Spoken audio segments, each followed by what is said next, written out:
Oh my god! Yeah. All right. Well, we're live right now, so all right. I'm Brent Leary. I'm Paul Greenberg, and I'm a surprised Brian Solis. And we are the CRM Playaz, live from wherever we just happen to be, sheltering in place in a house near you, maybe. Well, no, not near anybody. Yeah, don't get too close. A house near you, but more than 6 feet. All right, this is the first of us trying to do this every week at the same time, at the same day. We'll see how it goes. Well, we've already screwed it up. We're 10 minutes late. So we're going to attempt to do this next week. Yeah, we will attempt again next week. But starting at 12:10, 3:10 your time. That's right. This show is going so smooth so far, including trying to get our special guest in, who is downloading Chrome right now. He's a product of our modern age, Yeah. right? He doesn't use browsers. Like, Yeah. That's it. That's like, it's astonishing. That's antiquated now. Using a browser, who are you? What's that? Yeah, that's so 2019. You know, That's ridiculous. So in the meantime, we'll humor you for as long as we can until. And believe me, this guy is worth the wait. He really is. He is, and he's been on before, so we'll give you a hint. And it's not like we have a million repeat guests. Okay, so. That's mostly because nobody ever wants to come back to the show. Yeah. One and done is not just for college basketball, unfortunately. So, all right. Well, I'm sure he'll join us shortly. Whenever. I forget how long Chrome takes to download, but I'm sure it won't be that long. With current bandwidth, it'll be anywhere between 15 seconds and 4 hours. So next week's guest. Yeah, we'll just stay around until he gets here. So maybe what we can do is want to shoot the breeze a little bit about some of the changes we're making and what we're going to do. And absolutely. Well, there's one that's going to take place tomorrow. I think you should fill them in because there's already tomorrow's the test. Oh, tomorrow's the test. All right, so we're doing the test. So all right, fill them in. Yeah. So. I think we kind of briefly alluded to this last week, or maybe we completely went through it and all of us are having collective memory failure. But so we're launching like a number of additional segments for the show, really. The big one, as far as it goes next week and what we're running the test on tomorrow, is a we're opening a virtual bar, really, and we're going to have a happy hour. And it might be, and as you can tell how absolutely punctual we are when it comes to time, hour isn't all that meaningful a number, right? Could go 2, it could go 20 minutes, all depends on you. So the concept's simple, right? 3 of us can be wandering through the bar. You guys will be out in the bar. You'll be chatting away. We're going to chat with you about whatever. It could be baseball. It could be, I don't know what else. Are there any other subjects at all? It could be your company. It could be whatever. And I got a subject. What's that? It could be terrible team logos. That's right. Terrible new team logos. Yeah. That will be, that's a good one. That's a bad one. But anyway. Let's put it this way. The Rams' new logo is so bad. How bad is it? No, I'm sorry. It's so bad that I even signed a petition against it. I'm a Giants fan. Right? That's I'm Googling this. I missed it. It's an abomination. Oh, that's horrible. League and most of humanity, for that matter. I recruited several non-Rams fans to sign the petition because that thing was god awful. Oh my God, it really genuinely is. It's like the good thing about it is it shows disdain for all human sensibility. Yeah, I was going to say there is a good thing about this because I haven't found it just yet. So. It's universally horrible. Like anyone can see how bad it is. It's not. You don't have to be a Rams fan. It's truly that awful. It's truly bad. So that can be a subject of discussion. Now, the other thing we're trying to do is that let's say there's 3 or 4 you want to talk over a particular topic. It could be you want to talk about even employment for potentially, whatever. We don't care. We'll create breakout rooms for you to go out, and you guys can go and chat, and then the three of us will be wandering in and out of breakout rooms to join your conversations, unless you want us to not join, and we'll leave. And the only subject that you're not allowed to talk about is politics, because we don't want bar fights, right? So even if they're virtual, we don't want them. No, none. Sorry, not happening. So this is to look. A lot of people are doing these happy hour things now. I will tell you though, the one requirement, and this is a requirement, is that your entry requirement for that is you have to have a glass of something in your hand. It has to be liquid. It doesn't have to be alcoholic, but it be a can. It can be. And by the way, it could be 15 of you. It could be 20 of you. You don't have to be. We don't have to know you personally. It's not required. We will announce on Facebook and LinkedIn primarily, probably early next week, the date, the time, and the way you get in for the first one. And there'll be a waiting list for those who don't make the first one. We're just trying to limit it so that the conversation doesn't become unruly. So, or let's say unwieldy. Actually, unruly is fine. Unwieldy is not. We draw the line at unwieldy. That's right. Unruly is okay. You get when you start crossing that line into unwieldy, that's what chucks you. Bounce is going to chuck you. So the other thing we're doing, Brent, why don't you go into that? The other segment we're adding, where the Rams hat comes into play again. Oh, yeah. That monstrosity is definitely be coming into play pretty much wherever I'm talking at this point. But we're going to be doing something that we've been threatening to do for, I don't know, like ever. Combine CRM with real sports talk. So if you've been a fan of things like Pardon the Interruption or First Take, although we will not be doing Stephen A. Smith style stuff. Maybe Stephen A. Smith. Yeah, we'll do. Yeah.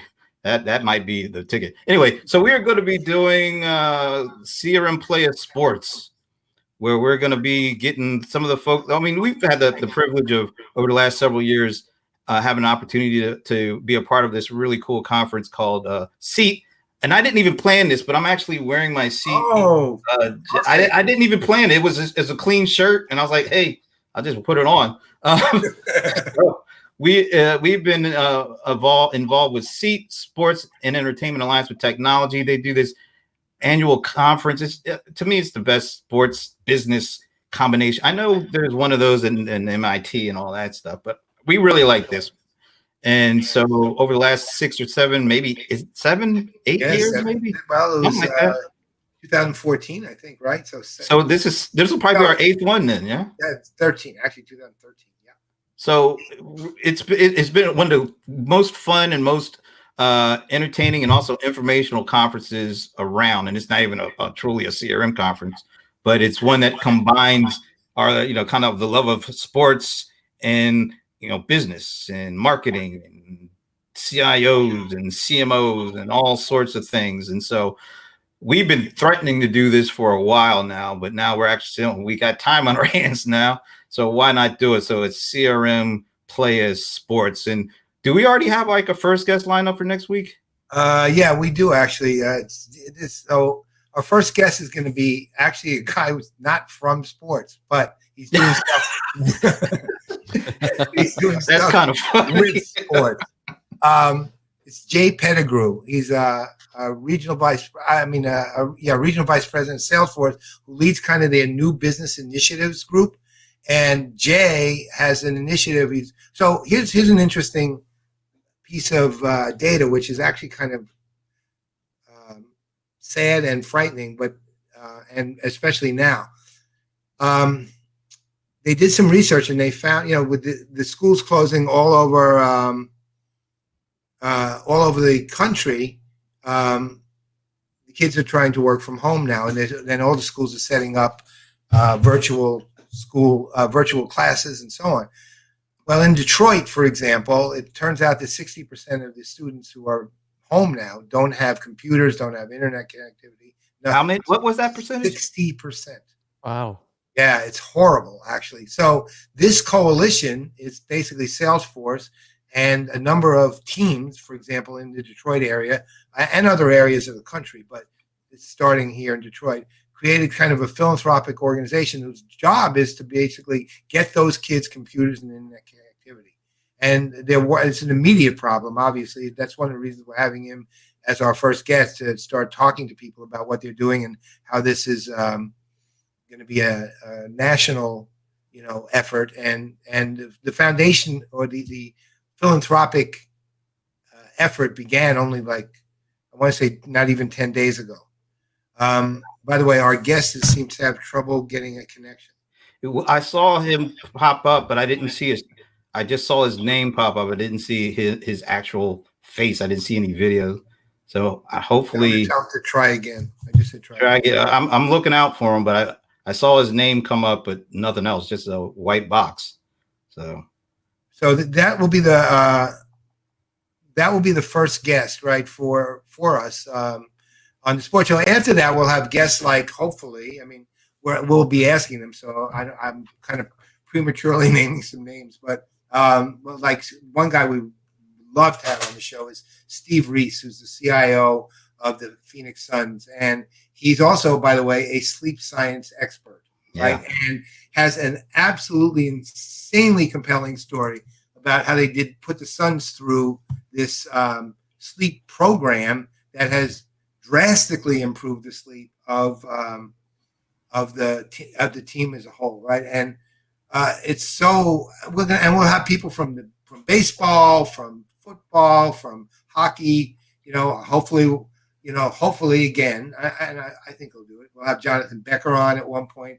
We all know from our SAP days, his SAP days when he was chief marketing officer. Now is the president of the San Jose Sharks and Sharks Entertainment.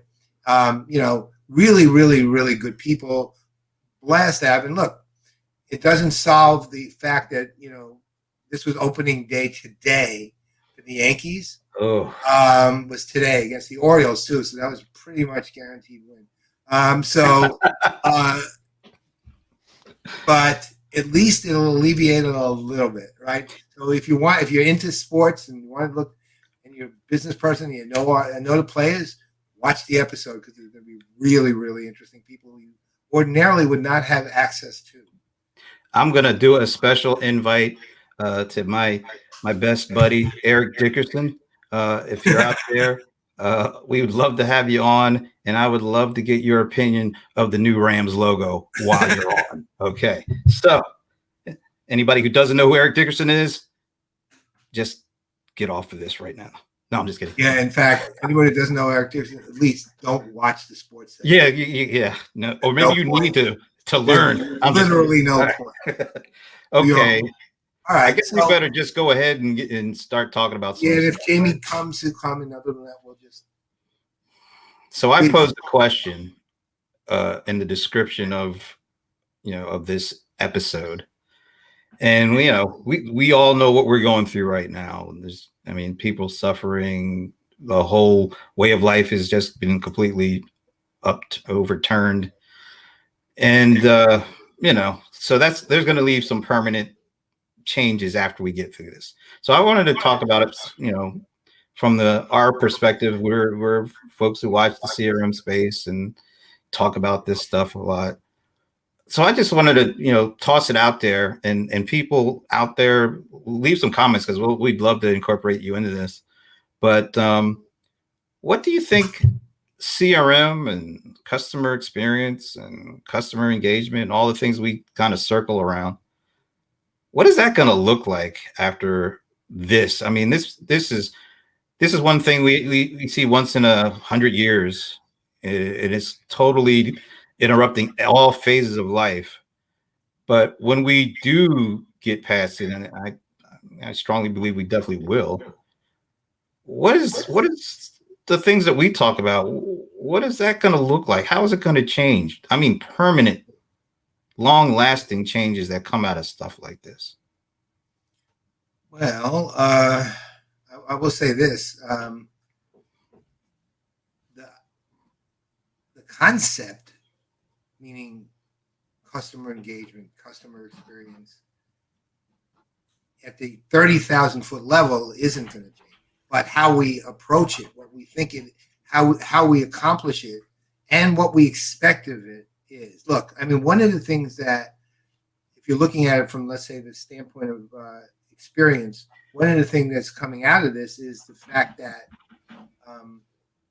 While you're saying that, I'm bringing Jamie in because Okay. he is with us. So Jamie, there's the Wow. man.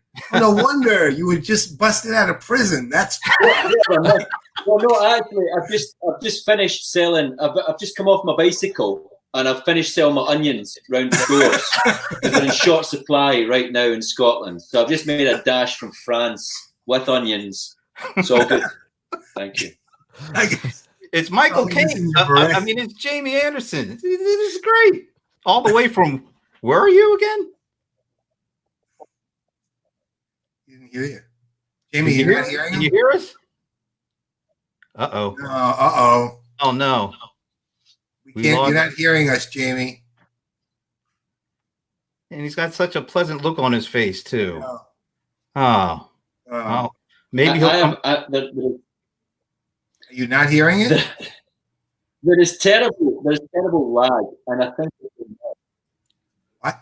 Uh-oh. It looks like the connection is kind of going south. This is. Well, I'm in Scotland, so.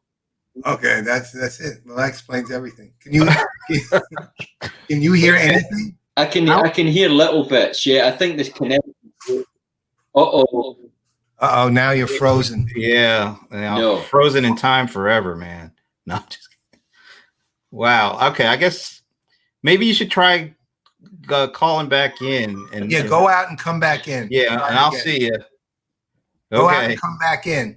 Go out, come back in. That's disappointing, but hopefully he'll be able to get in there. Smiling face even for a minute. Anyway, I'll go back to what I was saying. Yep. If he cuts back in, we'll come back. So, what people are expecting, I mean, the response that you've seen is a lot more, I'll call it humanitarian, just more human than we've ever really had, or at least in my lifetime, in terms of the mass response, meaning multitudes of people, not just individual acts of goodness, right? You're seeing, let's call it social crowd acts of goodness. You're seeing crowd acts of stupidity too, but you're seeing millions of people trying to do the right thing by people who prior to this, they had maybe a relationship to, but very little, right? Now, all of a sudden, these people are part of their community and part of the people that they're trying to care about and for. Look, I mean, on a simple level, I know people who I don't know that well, but, are sending me notes saying, is there anything I can do for you? Blah, blah, blah, blah. And we're just getting these kind of constant, the expectation of that, to use a horrible phrase for it, the kinder, gentler world is not going away.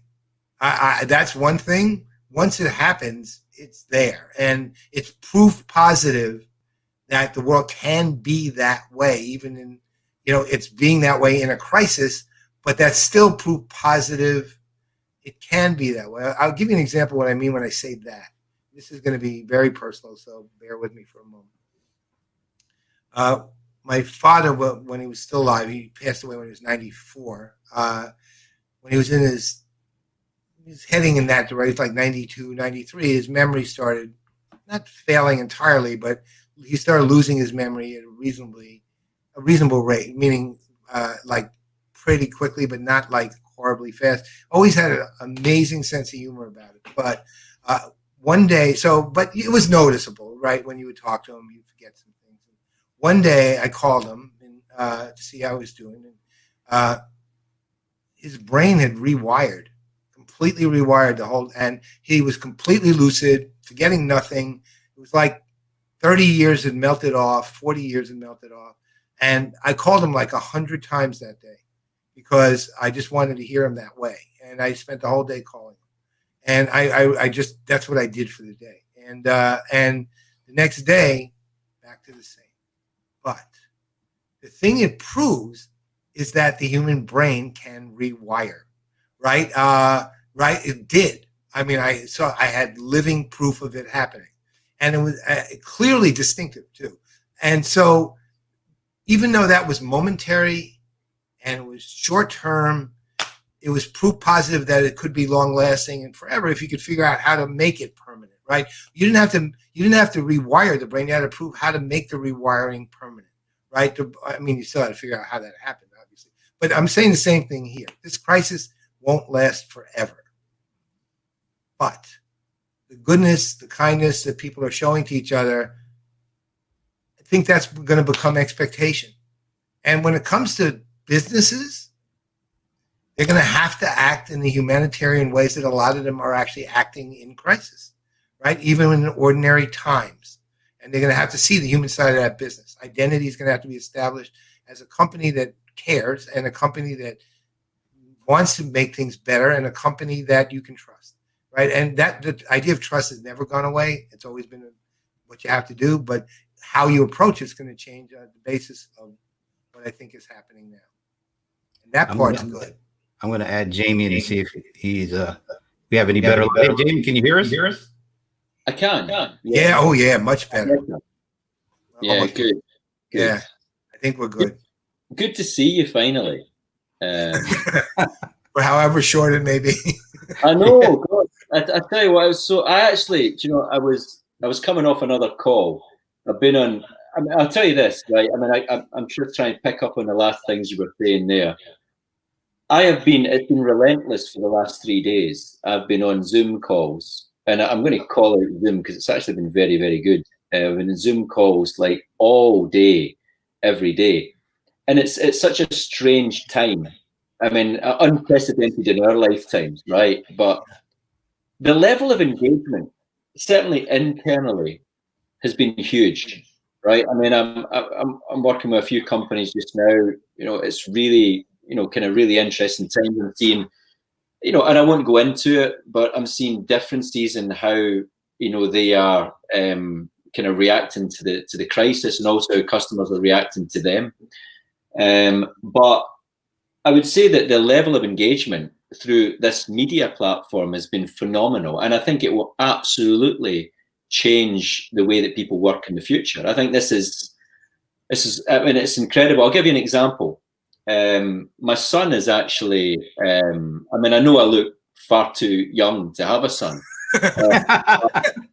But my eldest is actually he's an SDR, so he's a sales development rep, and he's doing phenomenally well. Works with a great business out there, and he was saying to me that he's gone he's lifted all his stuff, and he's managed to work from home.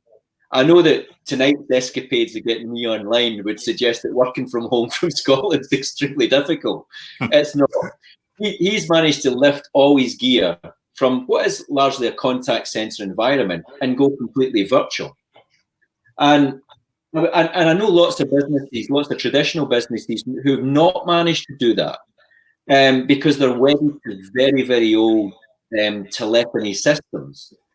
And I think this is the moment where those firms are going to realize they need to flip into the new area. I mean, they're on old switches and call recording software, which is largely on-prem. Now, if my son's business took a pivot, I think at the end of last week, where they went, right, we don't want to bring people into the office. We want them to work from home and self-isolate, but still have access to the rich set of telephony tools that they have. And they've done it. And it's all in the cloud. And it's all kind of like they've got all their call recording, they've got all their call statistics, their scripts available online. And yet there are businesses out there, banks, insurance companies, telecommunications providers, quite ironically, who are still kind of working out, well, how do we put our people remote? And they're working with reduced staff at a time when people need connectivity of that utility more than ever. But they don't want to have their staff sitting next to each other in cubicles, right? So they're sort of spacing it out. And I tell you what, it's definitely going to change things. Definitely. Well, actually, why don't we pause for a minute so we can introduce Jamie now? Yeah. Because that would be good. I mean, he just came in firing. So that's right. I'm wired at the moment. Oh, no. Yeah. All those onions. right? All those onions. So Wow. look, We had a little bit of we lost Paul and Jamie at the moment. really, Oh wow. I'm hoping they come right back. There was a perfect. Jamie was like in a pause mode like this when he went down, and maybe it's Yeah. me that's having a problem. Are you there? Well, Brian, I can see him. hi I see Brian, Paul now. Yeah. Hey, Jamie and I and see Paul, I can see. Well, then maybe it's me. So I'm going to stop talking and let you guys go. Oh well, yeah. Although, can you hear us at all? Now I can hear and see everybody, but Oh, okay. for a second there it was Okay, gone. we're good. So let me.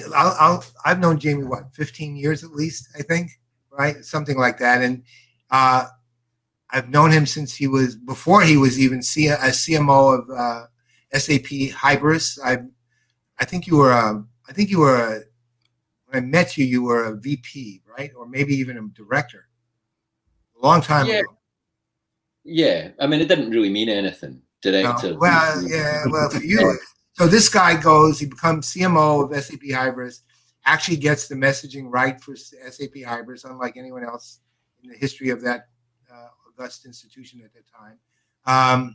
Then he moves on and he goes to Marketo with this astounding opportunity to be president of EMEA, and then kills it as president of EMEA, gets acquired by Adobe, of course, then goes on to live a life of luxury and semi-retirement, although I guess he's run out of money since he's delivering onions now. So I'm crying all the time. That's what it is.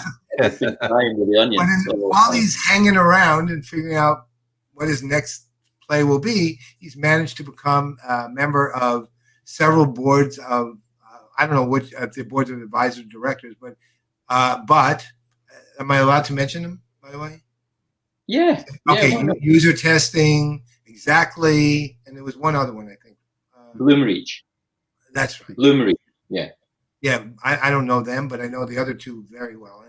And the thing with Jamie, though, and I really want to make sure everyone understands this, is he is incredibly well respected and incredibly well liked by pretty much everyone in the entire industry who's ever had any interaction with him. And I'm not saying that just because I happen to be one of those people, but it's actually the case. I mean, I was on a call with Episerver today, and I mentioned Jamie's coming on the show, and needless to say, big smile, right, immediately. Right? They all know Jamie, right? And he's really that well known across the industry. So this is a real treat. And there is one other thing that I'll say we know him for, in addition to his sterling work in the industry. And Brent, I will let you speak to that. Yeah, because all that other stuff is okay and all, but this is the real deal. So all of what Paul just said was leading into what I think is his real second career opportunity, which is to be the star of a one-man impersonation show. I would say coming to Vegas, but maybe not right now. I'll wait. I can wait. But the man can do 1,000 different impersonations. And if you saw last year, actually, literally last year, this time, it was. We were all in Vegas for Adobe Summit, and we did a CRM Playaz with Jamie, in which he displayed just a little touch of his skill set when it comes to impersonations. And don't worry, before this is over today, there'll be a more. Right, Jamie? Yeah. Okay, but nothing like do you know? I knew this would happen. Nothing like putting me on the spot. Let the vocal cords warm up. No, there's no hurry. We have other things to talk about too. Yeah. All right. So, Jamie, let me ask you this. So, okay, we're in. Let's say prior to the crisis, right?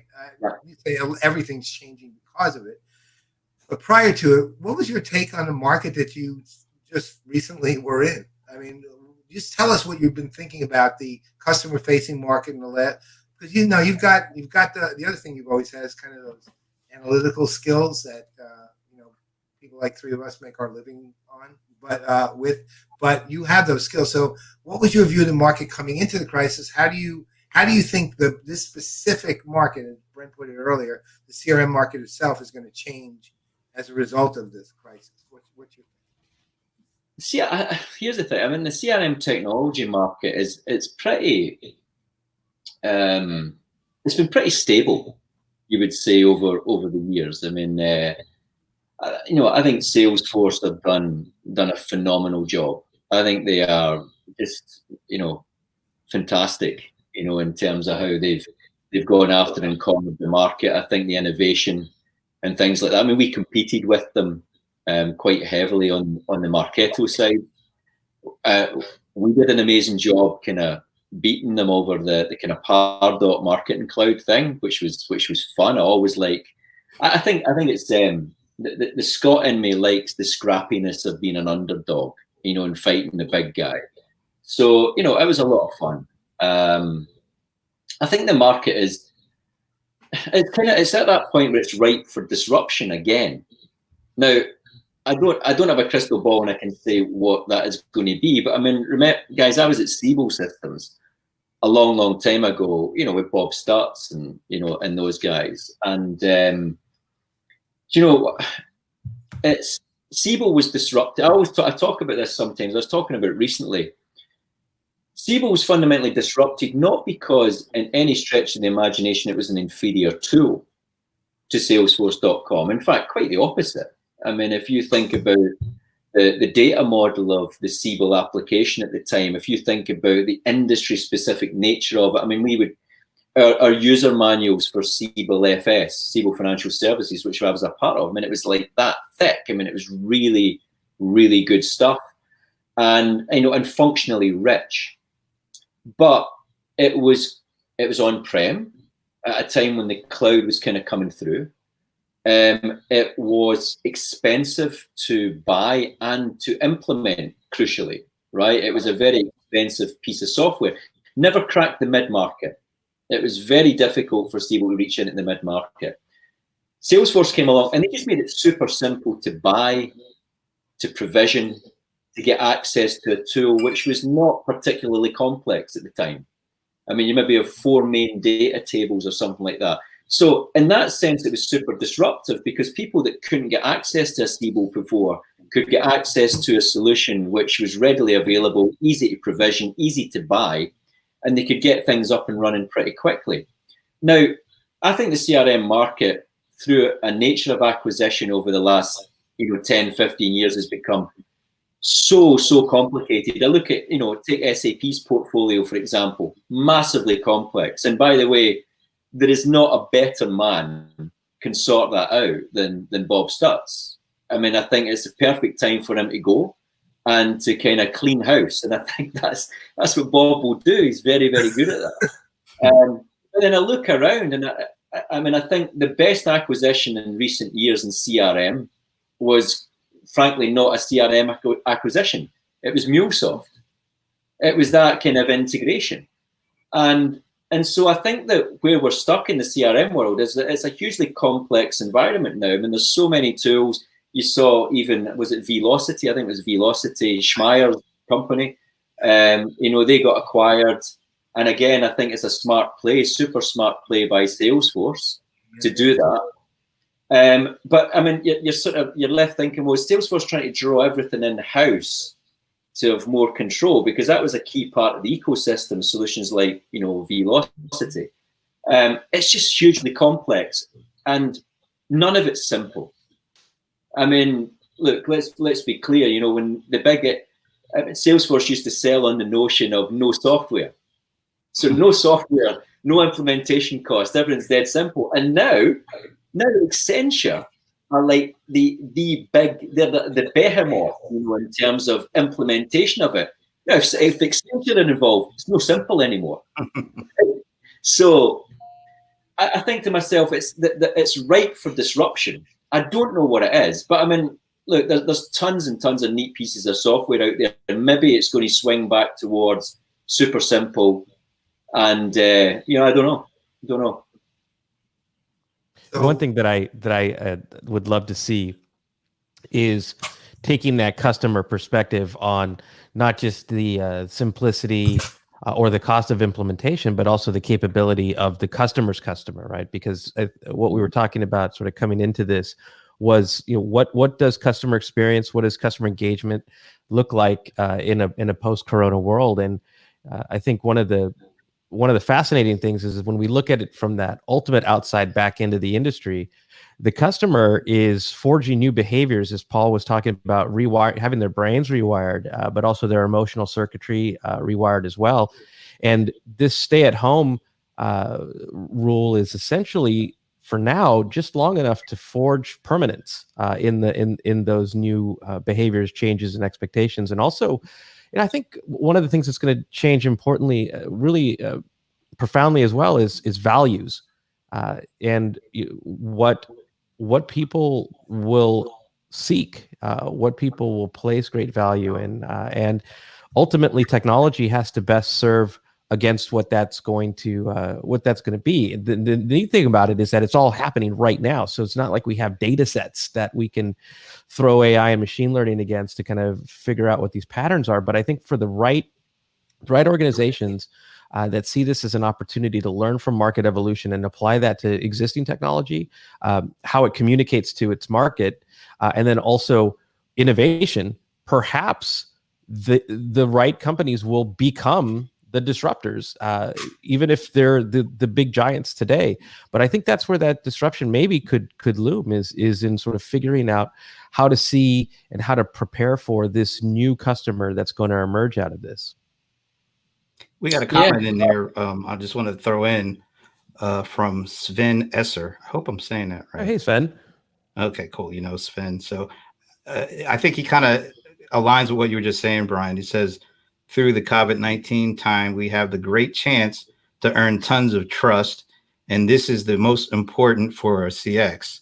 I think you kind of illustrated that. And I'll just throw in a quick story. I just had a conversation with Joe Galvin, who I know Paul knows, but Joe is he was a longtime Gartner analyst, and then he bounced around to a couple of different places. But his current job is the chief research officer for Vistage, which is like an international membership of SMB executives, I think like 23,000 folks or something like that. And we were talking about some of this stuff. And he said, one of the things that just sort of stood out, he says, there's one vendor that I'm dealing with now that once I get through this, I will never deal with them again because of the way they treated me. And then there's another vendor who I will always go back to because of the way he treated me. So it's like when the chips are down, and this is a situation where the chips are down, the way that you come through, or the way that you treat a customer when the chips are down, when things are better, they may remember what happened, and they may go with somewhere else, or they may double down with you. And I think it sounds like that's what Sven is kind of alluding to. This is a great opportunity, and a lot of customers, they're having a tough time, and they may not be a customer in the short term, but if there's a way that you're able to help them during when the chips are down period, that may be the reason why you're able to be there after the whole situation is in a much better fitting. Mm-hmm. Look, we don't live in a sandbox, no matter what we talk about them all the time, but we don't actually live in one, and we never will. Meaning, there's no do-over after this is over for bad behavior, right? You don't get a do-over on this because, oh, well, that was a crisis. I'm sorry, that was life, right? And actually, bad behavior is amplified here by 100,000 times more than normally. Where good behavior is probably only amplified by about 15,000 times. But that's what I'm saying. So what you do now in time of crisis to support others and to work with them, gonna be remembered after the fact, and not only will be remembered, it's going to be how you're treated by those who remember it. And again, there's no second chance on this one. Well, Paul, I think the great point that you make there is something I've always believed. I used to say this to, like my teams and things like that, at SAP, Marketo, whatever.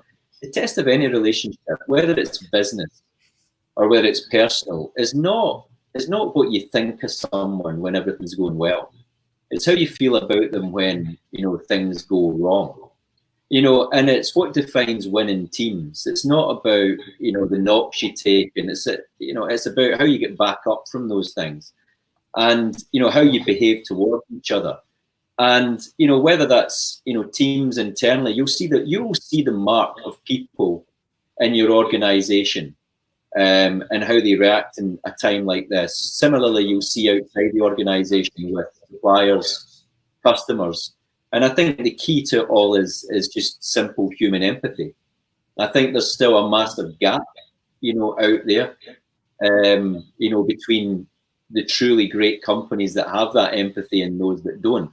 And so I think empathy is going to be the key thing, that sees companies through this. Look, I mean, without naming, like companies and things like that, but if I look at the market, people want to make decisions, they want to move their businesses forward.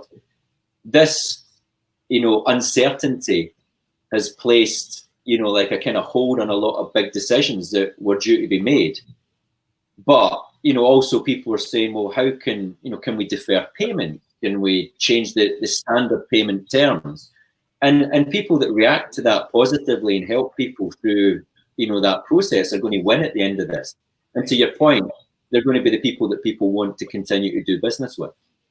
I mean, I think you're hitting a key point with, especially around empathy. It's fascinating because prior to this, there actually was an enormous discussion of empathy beginning to ramp up. It wasn't quite, but it was on the way.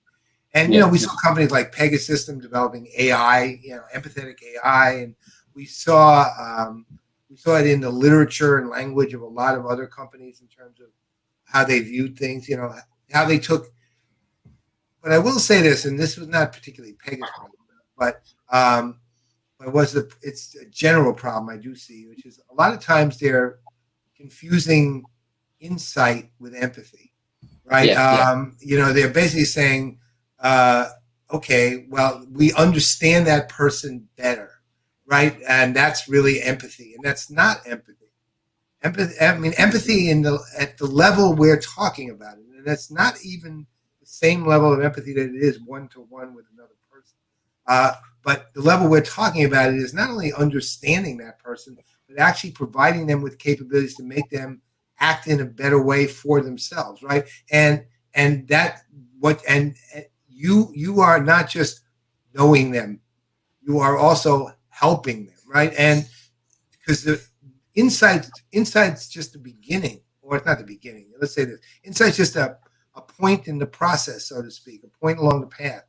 But where empathy comes in is your willingness to act on behalf of that person, or in support of that person, actually more accurately. Well, Paul, person with those insights. Paul, if I build on that for a second, look, and I'm going to give a little shout out to the user testing guys for a second, because I do think the platform that they have plays extremely well in these times.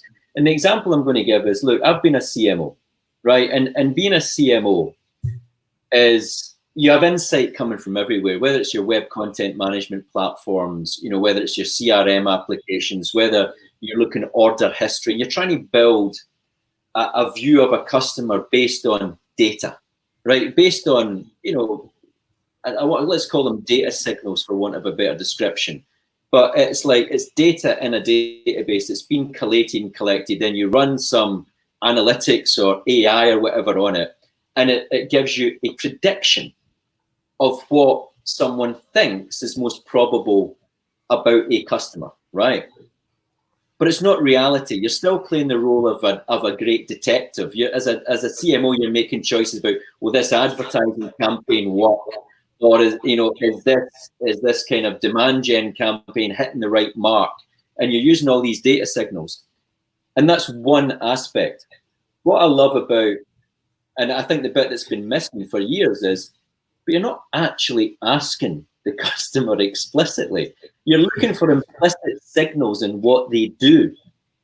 I think this type of moment in time forces us to kind of turn the camera around on like the customer and say, what do you think of this? Have we handled this situation right? What more can we do? And enabling the customer to explicitly tell you. And then your point comes in, Paul. Once you've got that, what do you do about it? And I think that's the kind of missing link in the whole CX piece. And I think that's where, solutions like user testing kind of come in, and they turn the camera around and they say, well, what do you guys think? Does this digital experience work? Does this product, does it do what it's supposed to do? And that insight has been missing. We've been guessing for so long around CRM and product development and everything and trying to get the customer experience. We've been guessing. Now we can ask at scale and get real feedback. And then it's on us as CX professionals about what we do about it. Hey, let Brian get in because I know he's going to have to drop off in a few minutes. So what are your parting thoughts before you roll? Oh, wow. Well, I really love that, Jamie. And that's so important. One of the things that I think we miss is that we assume, or naturally we assume, because we're all human, and that means we're all biased, is that customers think like we do. Or that if we could just improve the copy or the right time that copy is presented on the right device, then we're empathetic. But and Paul, we were talking about this morning. At the end of the day, the experience in CX is the most important but underappreciated part, which is the word itself is just an emotional reaction to a moment. And if you think about the customer journey, it's a series of moments, and the better we can use technology to understand those moments. If the show Undercover Boss was an algorithm, it would be incredible, because the thing about that show, even though it had the same ending every episode, was that you put yourself in the place of your employees and your customers, and you felt firsthand what that experience was like, and you were inspired like in no other way to do something about it. You were compelled even to not only fix those things but transform the culture, the organization, the operation, and then also to find ways to innovate, to be better and to be more human. And that, I think, is the where, if we're going to talk about technology and empathy, that's where we have to focus, is focusing those algorithms and those insights on ways of exploring what people feel and how to make them feel either what their aspirations are, or for innovation to create and deliver new value that gives them something that they didn't know they want and now they can't live without it. So I see in these times, this is a true opportunity. I'm an optimist. I see this as a true opportunity to learn from how people are changing right now. It's a fresh start for everybody, and then find ways to deliver value now and follow that pattern over time to grow with them and be along with them. And I think we're all in this together. Hey, This is great. Before you go, I just want to tell you that Joel Labava, who is better known as the Franchise King, a buddy of mine, he just says, "Hey, Brian, we've never met, but thanks for all you do." So I just wanted to give you that shout out before you headed out. Thank you, Jamie. It's a pleasure. I look forward to some of those impersonations and more talk. Really impressive. Watch the recording. Thank you. Okay, see you, everybody.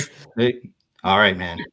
So I was just going to say one of the really great examples of what we just kind of laid out right now before our eyes taking place is I call it kind of the combination of numbers, nerves, and knowledge.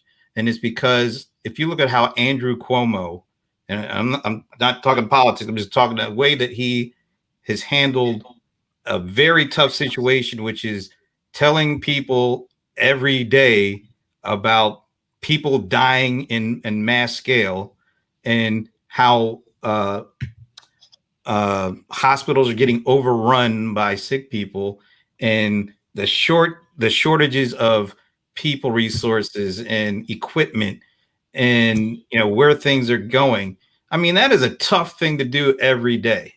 Mm-hmm. But to be truthful enough to tell people what's going on. But he has not only done that every day, he comes out with new numbers, but it's the way that he is relaying the information, I say nerves, he's not coming across like, the sky is falling, or, oh, woe is us. He's able to relay this tough data in a way that makes people at least say, yeah, we got a tough road to hoe, but at least we know what we're dealing with and what can we do with that. Whereas instead of trying to sugarcoat it, he's saying it, but he's relaying it in a way that's very, to me, an empathetic way. And I think that is a kind of a template or a road, a model for what could be done, and how, as Finn says, the great opportunity that companies have if they're able to take this data, find the insight, and then deliver the insight in a way that allows people, if not make them warm and fuzzy, at least allows them to think, okay, we know what the situation is and we know what we can do. We know it's going to be tough, but at least we know where we are, instead of glossing it over or trying to hide it and prologuing the agony, or trying to hide it until it can't be hidden. And then people are completely hit over the head with the reality of what you were trying to hide from them. And I think that is the kind of the model that we can take after this whole thing, we get past this whole thing, and use that model as a way to go forward. I think that would be a great takeaway from what we're seeing playing out right now. Yeah, and I tell you what, and I don't know if you guys want to join in with me here, but there's a thing going on in my street right now. This is just past 8 p.m. UK time. 8 p.m. UK time, where people have just indulged in a clap for carers. So if you don't mind, it's a great moment to be empathetic, to thank everybody, You're right. I mean, these guys, it's amazing right now. Literally just, what's going on in our countries. And I think human empathy is at an all-time high. I choose to see the good rather than, there's bits and pieces of negative behavior, like, people stockpiling groceries and nonsense like that. There's a few things, but I mean, the trying for the human spirit, the people that are prepared to do that little bit extra, it's amazing. More people are doing good than are doing bad right now. And maybe the media doesn't focus on that enough, in my opinion, but it's great to see it, Yeah. I know you're, in fact, the clapping for the medical workers has been all over the world, actually. I've seen it on television probably 10, 15 times already. It's really something very, just moves you. Right. Yeah, they're on the front line.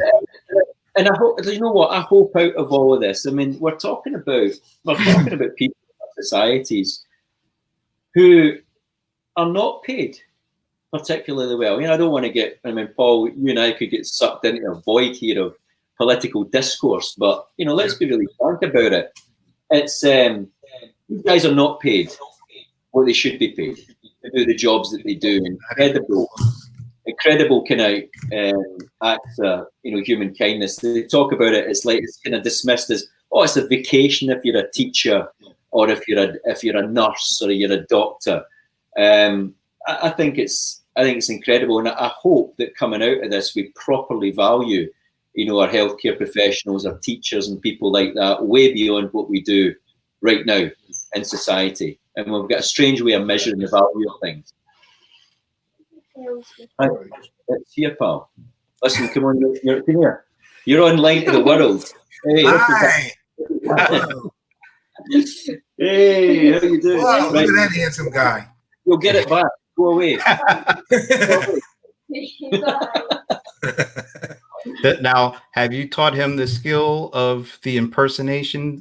Does he do any impersonations? No, he doesn't. My daughter and I do that a lot. We just do random voices, wow. and that's where it kind of starts. You start with, a wee accent or something, and then you end up, because I don't know if we'll see, right? So I was working a little bit on Al Pacino, right? Wow. This could go really bad. So anybody online, just stop So watching. you can always recover with Michael Caine. Don't worry. I'll just finish off. Knock out the part of Michael Caine.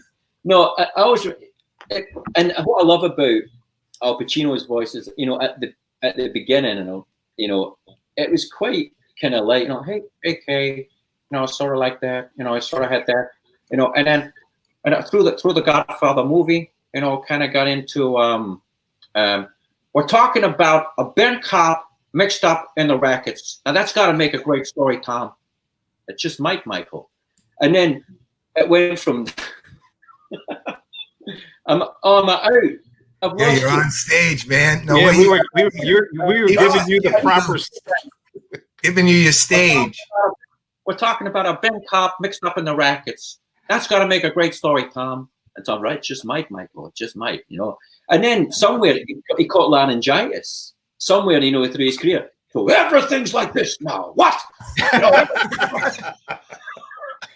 That was I hear you paying houses. That was after Sin of a Woman, I think. Yeah. That was when I took. So it kind of went to that, which was disappointing, There you go. That's nice. So we've added. You got Al Pacino. Do you have a Robert De Niro coming soon? Joe Pesci, maybe. Funny how? No, not really. No, I don't. I'm going to work my way through them. I can do the Emperor from Star Wars, but it's really good if you have kind of a bit of echo and things like that. Yeah. Because it's quite special. I'm just trying to think of a line from the movie. It doesn't matter.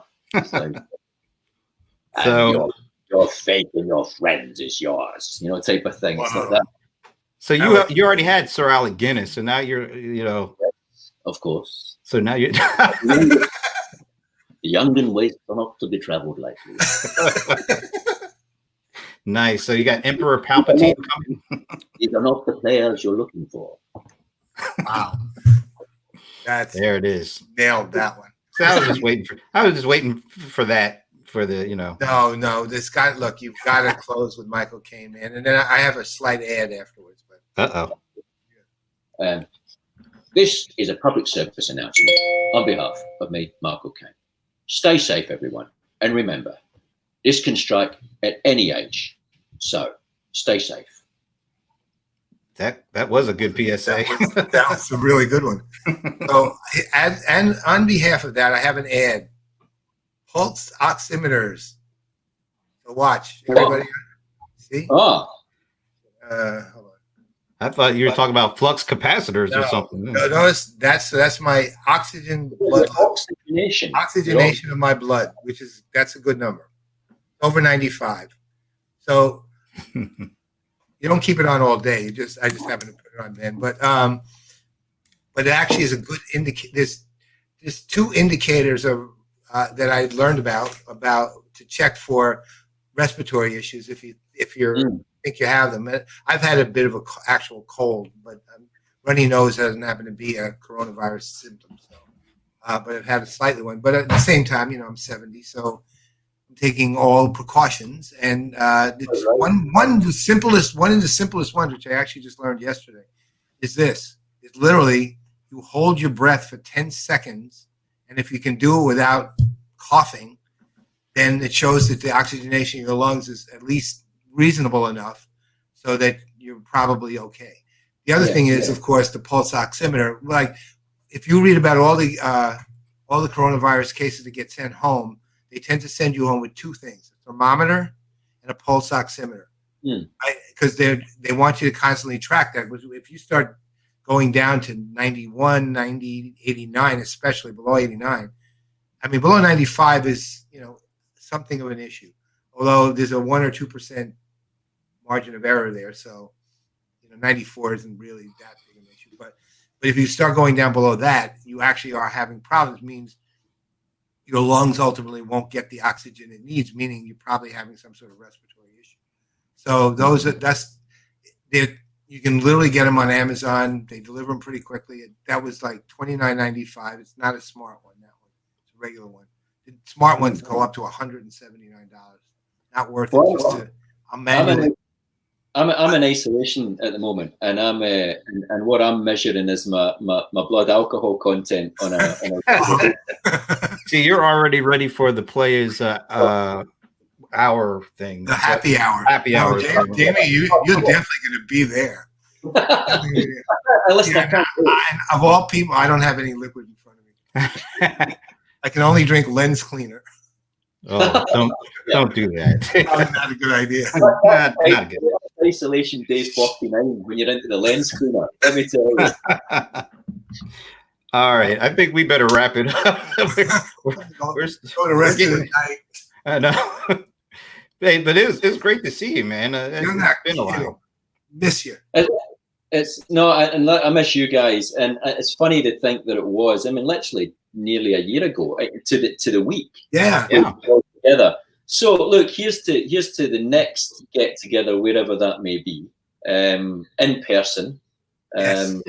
It'll be superb. But in the meantime, we can have fun and make merry with our gatherings. So it's great to see you. And look, I'm honestly, shame I couldn't. Shame it was a little bit wobbly at the beginning. Oh, it's okay. But I literally only got. I mean, this is quite a virgin laptop, so there's got nothing installed on it at all at the moment. So it was like, oh, you need Google. Like, oh, Jesus, right? Well, now you got Zoom. Now you've got StreamYards on it. You put Zoom on it, and you're pretty much set for the next several months. And you won't have to install Chrome anymore. That's right. No, I know. All right, guys. All right. Great to see you. All right. It was a pleasure, my friend. Thanks for coming on the show too. Take care. Cheers. As always, Bye-bye. you're the best. And I guess that means I'm Brent Leary. I'm Paul Greenberg. We are still the CRM Playaz, even when we're doing it virtually.